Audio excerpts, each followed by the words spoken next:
Okay, you guys, so Nicki Minaj has been all over the news, local news, CNN, Fox News, you name it, everywhere, because of some tweets that she tweeted about the COVID-19 vaccine. So it all started when she said she was not attending the Met Gala because she said she had contracted COVID. But what she really got the blues about, you guys, was the fact that she tweeted about an incident that happened to her cousin's friend. He took the shot and his testicles were swollen after that, and other red things happened because of this situation. Now, when she tweeted that, this caused a domino effect. She got called out by Joy Reid and other commentators. You guys, they have been giving Nicki the blues because of this. And they were saying that she was encouraging people not to take the vaccine. It's just been a lot going on with this situation. And not only that, you guys, she said that Twitter put her in Twitter jail. She cannot tweet or anything anymore. But she came out and said that she's absolutely done with Twitter because they are muzzling her voice. Now, she went live and she addressed all of this that's been going on. So I'm not going to hold you guys any longer. Take a listen. Yeah. Papa Bear is asleep.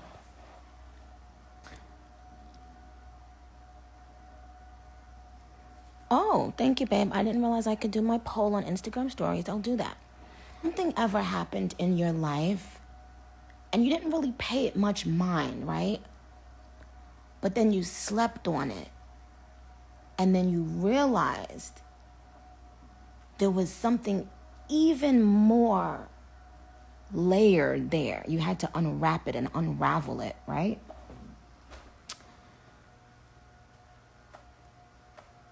And sometimes something that was meaningless to you or not that meaningful becomes a gem when you go back and unravel it, right?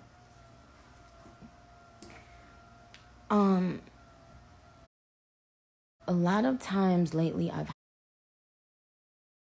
had speaking freely because my documentary is coming and I'd rather you guys be able to experience everything the way I'd like you to experience it on the documentary. I'll never go back on Twitter because now it's starting to feel a little scary.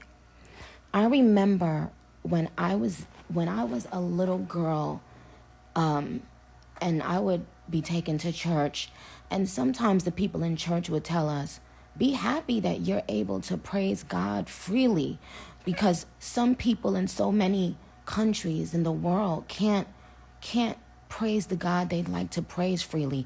They have to hide the Bibles if they are a Christian in some countries, right?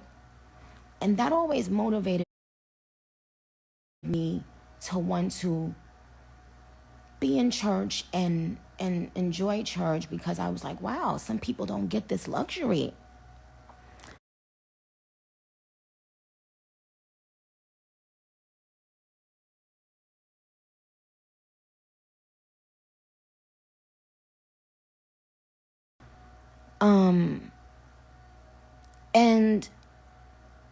And what's happening is that we used to talk about 50 years ago and 30 years ago and 20,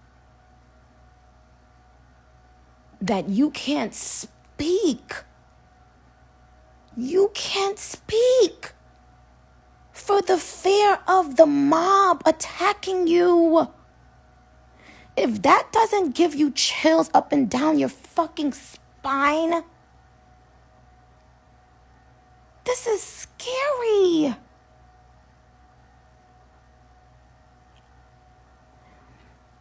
You should be able to ask questions about anything you're putting inside your body. We ask a bunch of questions about the most simple thing. Oh, bitch, how that glue work? Do that glue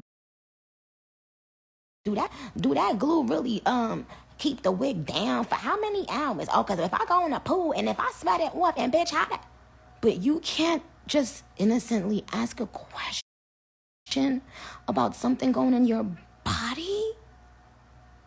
Do y'all realize that I remember going to China and they were telling us, you cannot speak out against, the people in power there, etc. And I remember all of us thinking, oh, okay, well, we understand and we respect the laws here and that it's so different where we live. But don't y'all see what's fucking happening? Don't y'all see that we are living now in that time where people will turn their back on you? Not only not agreeing, but people will isolate you if you simply speak and ask a question. Y'all don't see what the fuck is happening?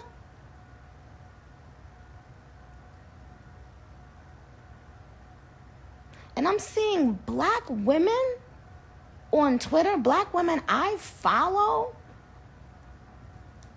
acting like this is funny. Now, I ain't gonna lie, I had a lot of fun yesterday and a lot of laughs. But black women, are y'all forgetting there was a time not too long ago where you couldn't even make eye contact with people? And you're okay with what's happening? We're no longer even allowed to voice our opinions or to ask questions. Now, here's what's interesting.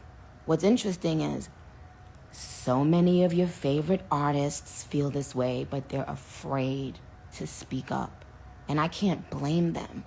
Look at what they just did. I will never use Twitter again. First of all, I didn't give any facts about any vaccine. I didn't give any facts about anything. I simply said, okay, well, I didn't want to travel with my tiny baby, yada, yada, yada. And then I said, my cousin, this is the reason he didn't want to take the vaccine. Do y'all realize how many men are embarrassed to even speak on things that have to do with their health? Do you know how many men, especially black men, don't go to the doctor and are afraid to tell their own wives that they may be having pain or they may be feeling, not so well? And this is a joke? And Twitter can just wake they crusty ass up and stop me questions?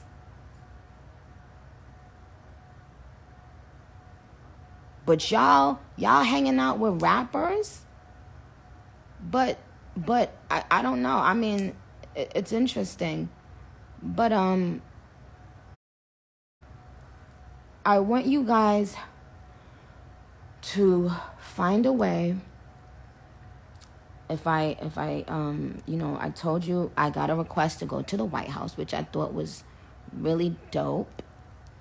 I'm not gonna say I haven't been enjoying some of the laughs that I've had from this. It's a lot of it has been funny. I'm not gonna lie. But this man is not alone.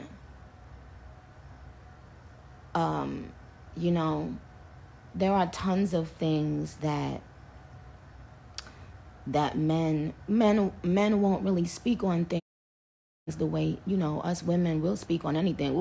We'll bust our vaginas open and show each other our vaginas and be like, yeah, girl, yeah, because I did. Like, men aren't like that, And so to make a huge joke, right, about something that really did happen to someone, that's one thing.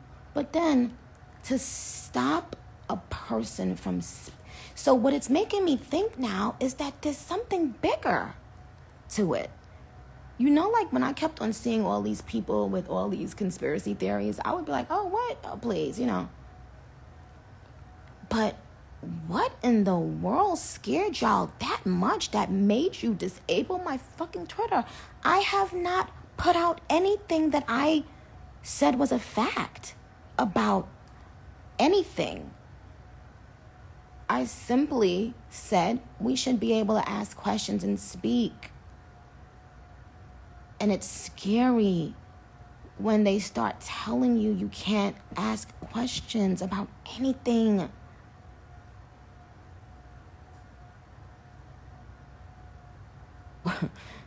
Right. Someone said it took Trump 4 years to have his Twitter disabled, I guess, but it took you 3 days.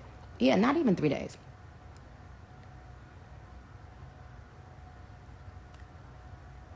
But listen to me, please. Open your fucking eyes.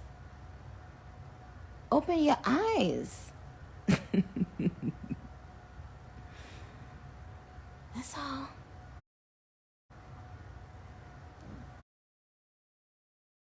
I'm writing a very important thing. I'm writing something really important about all of this, child. And when it's you know who I wrote a rap about? I wrote a rap about Paris yesterday. It was so funny. It's in my drafts, but I didn't bother to tweet it. But you guys, I'll be back. I'll be back to give you more updates. In the meantime, I love you dearly. Okay.